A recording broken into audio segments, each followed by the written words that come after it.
Bueno, bienvenidos. Esta semana estamos hablando de instituciones globales y ciudadanía global.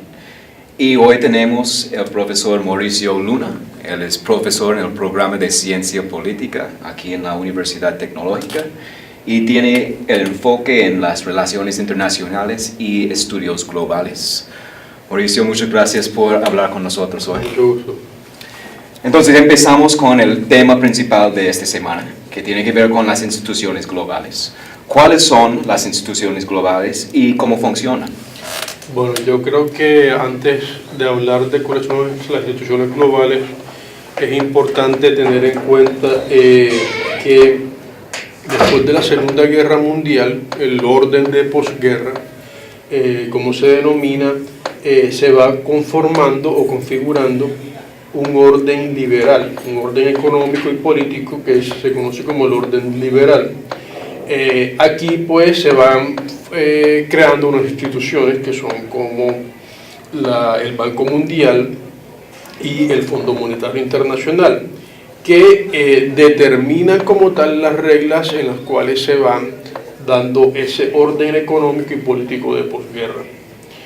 Más adelante, en su evolución y en su desarrollo, van determinando cuáles son las reglas que van a determinar en la gobernanza de la globalización, las que gobiernan la globalización. Bueno, este Banco Mundial tiene como objetivo principal enfrentar todos los retos en cuanto al desarrollo de los países. O sea, que aquí el desarrollo, el concepto de desarrollo, el paradigma de desarrollo es el que va a conducir todos estos procesos en los países desde el punto de vista económico. Por lo tanto, en cuanto al desarrollo, el elemento fundamental aquí es el crecimiento, o el indicador, digamos así, el crecimiento. Entonces, ¿cuál es el PIB de cada uno de los países y cómo van a crecer en esa medida? Entonces, el objetivo fundamental del Banco Mundial es guiar el crecimiento y determinar estrategias o ayudar en las estrategias de desarrollo. Por otro lado, encontramos el FMI, que fundamentalmente se encarga de apoyar a los países y también guiarlos en cuanto a la política macroeconómica y también otorgando una serie de préstamos cuando estos países enfrentan una serie de crisis. Entonces estos préstamos obviamente tienen unas condicionalidades, entre ellas implementar una serie de guías y de políticas que ellos determinan. Políticas fiscales, fundamentalmente, y estos préstamos de ajuste estructural también implican que muchos de esos países tienen que implementar una serie de reformas fiscales y también de reducción de subsidios, en el caso de la apertura económica de estos países y la desregulación financiera en muchos de estos casos. Entonces el mercado financiero se desregula y queda libre con respecto al comercio y a las inversiones que se dan a nivel internacional. ¿Cómo observamos estas políticas? Básicamente se conocen o se reflejan en lo que conocemos principalmente en América Latina, lo que es el Consenso de Washington. El Consenso de Washington es uno que implica que muchos de estos países que, digamos, en los 70, en los 80 atravesaron una serie de crisis, en México, Chile, en Brasil y pues obviamente en Colombia. O sea, básicamente se aplica a todos los países, a casi todos los países de América Latina. Terapias de choque también es otro mecanismo del FMI, que es realizar como este tipo de intervención de liberalización económica de forma como que muy abrupta en los mercados, sin prepararlos, sin anticipar una serie de efectos que pueden ser nocivos para esas economías. En esa medida, este tipo de políticas y guías no tienen como que un plan de contingencia para muchos de los países para afrontar ese tipo de efectos. La liberalización rápida en ese sentido no es muy recomendable para los países. También me faltó por mencionar el Fondo Monetario Internacional, la Organización Mundial del Comercio, que se encarga principalmente de regular el comercio a nivel mundial. Aquí pues el libre comercio es como el eje fundamental de trabajo de la Organización Mundial del Comercio, principalmente la parte de aranceles, de tarifas y también de subsidios. Es súper importante tener en cuenta eso, porque dentro del paradigma del desarrollo, el modelo exportador es uno de los componentes fundamentales dentro de las economías. Entonces, muchas, por ejemplo, economías de Asia, de América Latina, se han enfocado a la exportación o al comercio internacional como tal, exportación e importación. Por lo tanto, el crecimiento muchas veces está basado en ese comercio internacional que tienen estos países. Entonces, en esa medida, cualquier cambio de medida de política comercial que se determine en la Organización Mundial del Comercio también tiene un impacto directo en las economías de estos países, o sea, los países que están más abiertos en toda la globalización. Entonces, fundamentalmente son las instituciones globales que rigen dentro de la globalización. Muy bien. Cuando tú mencionas algunas instituciones que son muy polémicos a veces, por ejemplo, el Banco Mundial, el Fondo Monetario Internacional. O sea, cuando estamos viendo noticias, por ejemplo, hay manifestaciones en contra de esas instituciones. Tú dices que el liberalismo rápido no es recomendable. ¿Tú puedes como explicar un poquito los impactos que esos tipos de políticas, lineamientos de decisiones que pueden tener en países como Colombia o países en el sur global? Bueno, tú mencionas el sur global, pero casi siempre todos nos enfocamos en el sur global. Sin embargo, hay que tener en cuenta que en el norte industrializado o el norte global, como también se denomina, también tienes unas relaciones, también unas dinámicas muy particulares que también se han observado que se observan en el sur global. Entonces, generalmente en el sur global, países en desarrollo, pues estas instituciones han venido como con un trabajo de guía, en cierta forma de imponer ciertas políticas para acceder a los créditos ante las crisis que enfrentan. Generalmente, por ejemplo, las reformas fiscales conducen a que muchos países reestructuren todo obviamente el sistema fiscal de cada uno de los países. Entonces se aumentan las tasas de interés, se aumenta la tasa impositiva, la carga impositiva, que es decir, son los impuestos, principalmente eso.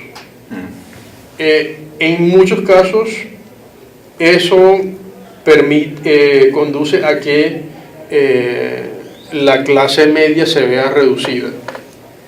Sí, es un impacto claro. Entonces, en esa medida puede conducir a una mayor pobreza. En la parte, bueno, también de regulación financiera, digamos, la concentración de la economía en lo financiero, por lo tanto, debilitando mucho más la economía basada como que en el trabajo como tal y en los bienes físicos. A veces reduce mucho esa capacidad económica de las sociedades. En cuanto al comercio también vemos que la reducción de los subsidios, la reducción o la eliminación de los subsidios en estos países por políticas del Fondo Monetario o de la OMC, pues también conducen a que queden desprotegidas ciertos sectores.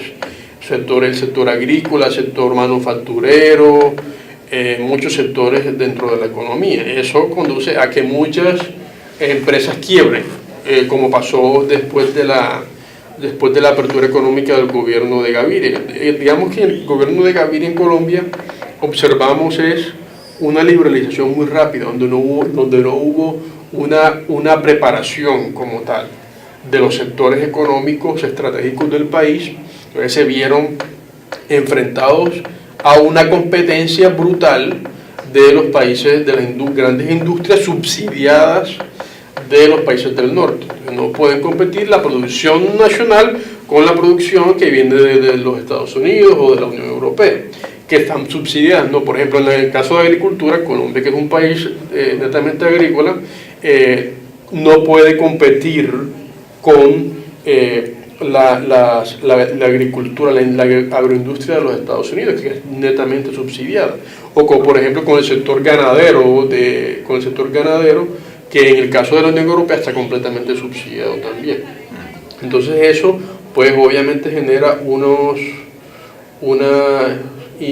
crisis, unas inestabilidades en la economía de los países. Con respecto al norte global, quería mencionar que también hemos estado viendo una serie de efectos similares a los del sur global. Lo que pasa es que, como menciona Ulrich Beck, hay un quiebre de la modernidad. Es decir, la modernidad, según él, es todo lo que es la sociedad de mercado, el estado asistencialista o el estado de bienestar, y la democracia se ha venido viendo afectado en estos países, principalmente en Europa, con la globalización y las políticas neoliberales que se generan de estas instituciones. Entonces, lo que había integrado y legitimado el mundo occidental se ha venido socavando por todo esto. Entonces vemos mayor desempleo, vemos mayor desindustrialización. O sea, por ejemplo, en el caso de Estados Unidos, como las regiones de la industria manufacturera se han venido desindustrializando y ha generado un gran desempleo, por lo tanto, una crisis social, ¿no?, y económica en estas zonas de los Estados Unidos. También lo estamos observando en Europa. Entonces, en general, digamos, un panorama de los impactos de todo esto son el incremento de las desigualdades, pobreza en muchos países, en muchos países de regulación financiera, digamos, la libertad de las transacciones financieras que se dan a nivel global, pues en muchos países ha generado unos colapsos financieros. En el caso de, por ejemplo, México, en Tailandia, cuando se dio la crisis asiática, la reciente crisis financiera o recesión financiera del 2007, también son efectos de esa regulación financiera que se ha dado. Y pues obviamente los subsidios del norte empobrecen a muchos sectores, digamos, agrícolas de los países del sur global. Otro efecto es el dumping social. El dumping social se genera cuando las industrias manufactureras se relocalizan en países en desarrollo, se producen o las operaciones se dan con costos más bajos y con mano de obra mucho más barata. Entonces ahí tienen una cantidad de prebendas estas multinacionales, que también son unos actores centrales dentro de la globalización y que también son impulsadas por las mismas políticas de estas instituciones. También hacen que esa mano de obra barata les sirva para producir más y tener mayores utilidades, pero producen de cierta forma una red o una base social que no es tan sólida, social y económica que no es tan sólida. Entonces la tercerización laboral o precarización laboral, pues obviamente es un resultado de eso. Entonces generalmente eso se relaciona con lo que es el dumping social en los países del sur global. Y el otro es que las desregulaciones también se están dando no solo en materia jurídica, económica, financiera, sino que a nivel ambiental también estamos observando una serie de impactos. Entonces la degradación ambiental, la contaminación que está produciendo toda esta expansión de las grandes multinacionales y corporaciones en sus operaciones. Entonces tú estás destacando una tensión entre esas normas de las instituciones globales y sus impactos en estados particulares como México, como Colombia, etcétera, etcétera. También mencionas la crisis social en el norte global, por ejemplo en los Estados Unidos. Hemos visto que eso puede tener impactos muy importantes en términos de la política doméstica. Por ejemplo, ya tenemos la administración de Trump en los Estados Unidos como una respuesta o un cambio de postura doméstica en frente de esas normas institucionales globales. ¿Puedes hablar un poquito más de cómo actúan los estados ante esas políticas institucionales globales, esos lineamientos de las instituciones globales, tomando en cuenta también que estamos en un año de elecciones presidenciales en Colombia y con una vista de cómo tú ves el futuro de la relación entre el Estado colombiano y esas instituciones globales? Bueno, yo creo que el neoliberalismo como política económica de estas instituciones se ha convertido como en la norma en cada uno de los países. Eso no es la excepción en Colombia. Las multinacionales y la inversión extranjera, que se ha vuelto como un elemento importante dentro de la economía, también se han convertido como una norma o como una necesidad. Entonces, esto lo que conduce es que los estados se articulen o coordinen esas políticas y esas nuevas dinámicas de la economía global. Y Colombia se ha insertado plenamente en eso. En ese sentido, el rol que cumple el Estado ahora es que la política que se genera desde los Estados-nación es delimitar los marcos jurídicos, sociales, económicos y ecológicos para que estas políticas neoliberales y la inversión extranjera, las operaciones del capital global y nacional operen con total libertad y sin ningún tipo de restricciones en cada uno de los países. Entonces, básicamente es eso. El cambio de rol ahora no es tanto que el Estado sea asistencial como en el caso de los países europeos, pero en este caso ya sería como de delimitar y establecer cuáles son esos marcos jurídicos que beneficien estas operaciones y estas dinámicas comerciales y económicas de la globalización en cada uno de los países. Entonces tú estás diciendo que esta frase tan conocida de la época Thatcher-Reagan, there is no alternative, no hay alternativa, eso todavía es la verdad, no hay una forma de salir de esta relación con las instituciones globales. La tendencia que observamos en el caso de América Latina es esa, o sea, es de regular cada vez más, no solo ya el mercado y la economía, sino de regular todo lo que tiene que ver en materia social y ambiental. Eso es lo que se denomina como que los nuevos tratados comerciales de última generación, buscan de regular ahora mismo todas las estructuras sociales y las políticas sociales en beneficio, digamos, de los trabajadores en su defecto, y por otro lado en el medio ambiente, porque estamos viendo cada vez más unos impactos ambientales más frecuentes en los países. Esta perspectiva a veces puede parecer un poquito desesperante. Por ejemplo, la idea que yo como ciudadano no puedo tener muchos impactos en esas normas o en esos procesos porque están pasando encima de mí. O sea, mis formas de practicar mi ciudadanía no pueden alcanzar el nivel de gobernanza que está pasando en este momento de globalización. Entonces, tal vez tú puedes hablar un poquito de qué es la relación hoy en día entre ciudadanía y esas instituciones globales, la globalización. O sea, cómo han surgido ¿Tenemos nuevas formas de actuar como ciudadanos en frente de esos procesos globales?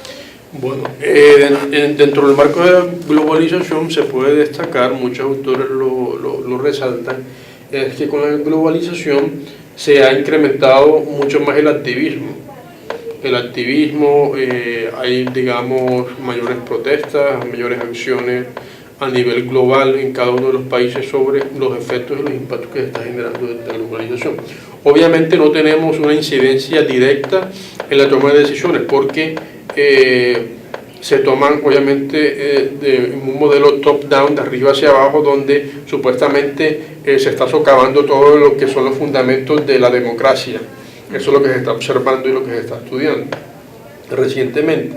Pero vemos que hay mayor activismo, que hay mayor, digamos que las tecnologías de la información, el internet, las redes sociales nos convocan mucho más y nos generan como que ese vínculo comunicador entre todos, en el que ese problema que nos está afectando también está afectando a muchas personas a nivel global. Entonces convergemos y el activismo se profundiza y se amplía muchísimo más. Eso es una gran ventaja.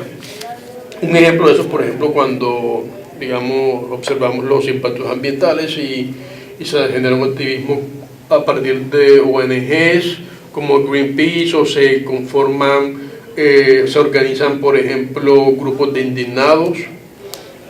Entonces, eso por un lado es importante, como la presión que se puede generar desde allí a nivel ciudadano, y las protestas y las marchas como forma de afrontar todas estas decisiones que nos afectan.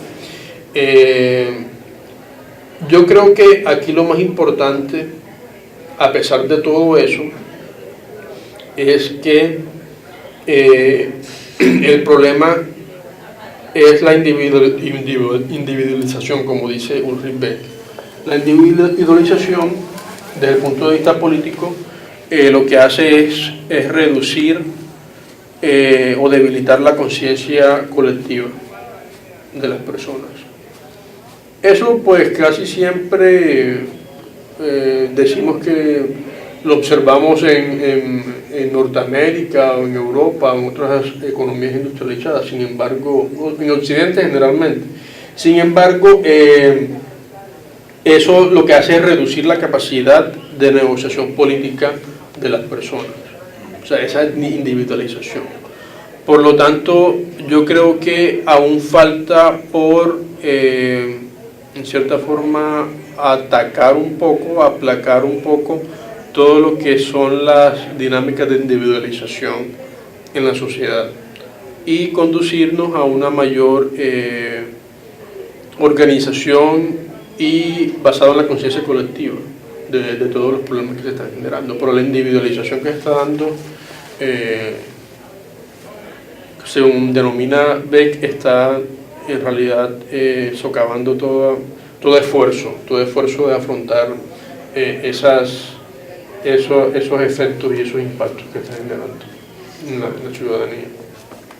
Entonces, para terminar, yo sé que esta es una pregunta bien difícil, pero en términos muy generales, ¿tú crees que las instituciones globales han impactado en forma positiva o en forma negativa el mundo hoy en día? Bueno, hay, por ejemplo, Joseph Stiglitz, el Nobel, dice que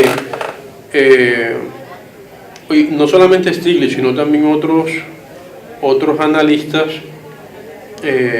afirman que la globalización ha sido positiva en cuanto a que la liberalización del comercio ha hecho que ha incrementado el acceso de muchos productos de los países industrializados en países en desarrollo, a costos más bajos y con calidad.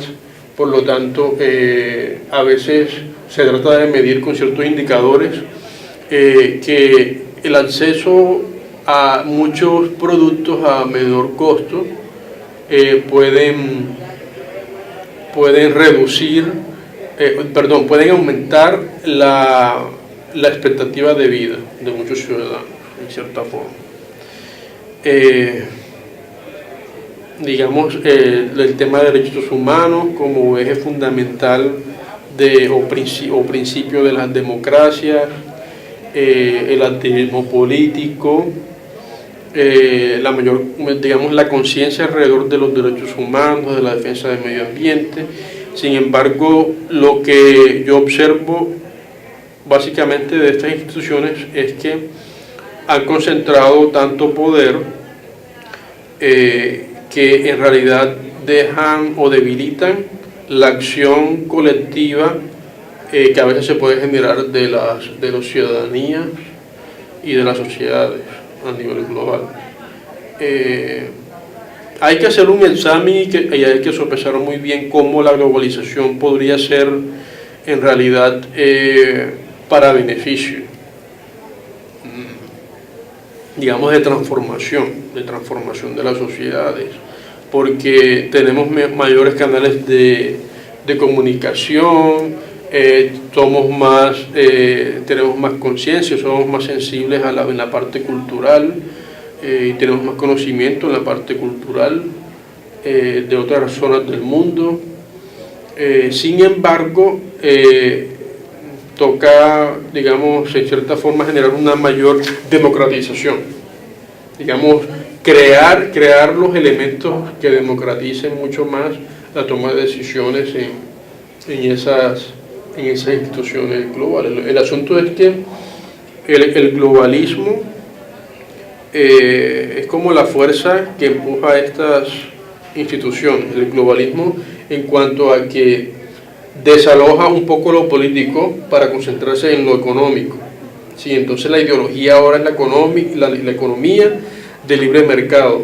El liberalismo es como la ideología que prima ahora mismo y no debe haber ninguna discusión al respecto, pero sí está generando muchos impactos, y no solamente lo estamos observando en los países del sur global, sino en los países del norte.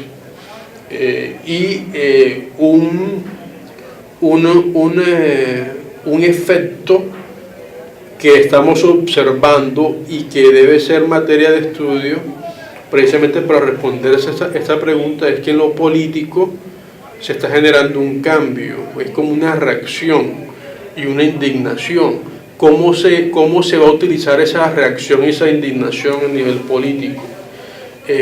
Muchas personas dentro del mundo político lo están utilizando, personas nuevas que están entrando a la política, movimientos o partidos políticos que nunca habían tenido ninguna opción de poder, ahora la están obteniendo, porque están utilizando esas reacciones y esa indignación y la están conduciendo o dirigiendo hacia un cambio político que tiene como características, digamos, nacionalismo o el populismo, y que también genera en cierta forma, un mayor proteccionismo en cuanto al económico, y encerrarse, digamos, en sus propias identidades nacionales y recuperar todos los elementos de la modernidad de posguerra del cual habla Ulrich Beck, que son el estado de bienestar, las economías, las estructuras económicas que estaban antes allí, y sociales también, los elementos de la democracia que ellos pensaban, digamos, representativa, que debían tener, que están observando que se están perdiendo. Todos esos son como los elementos principales a tener en cuenta para decir que, bueno, es bueno o es malo. O sea, en realidad, ya con la globalización podemos observar que la interdependencia en cierta forma es buena, en cierto sentido, pero si lo realizamos, digamos, a partir de fases donde los fundamentos de la democracia se mantengan, donde los derechos humanos también se defiendan y se observen y sean primarios en todas las políticas,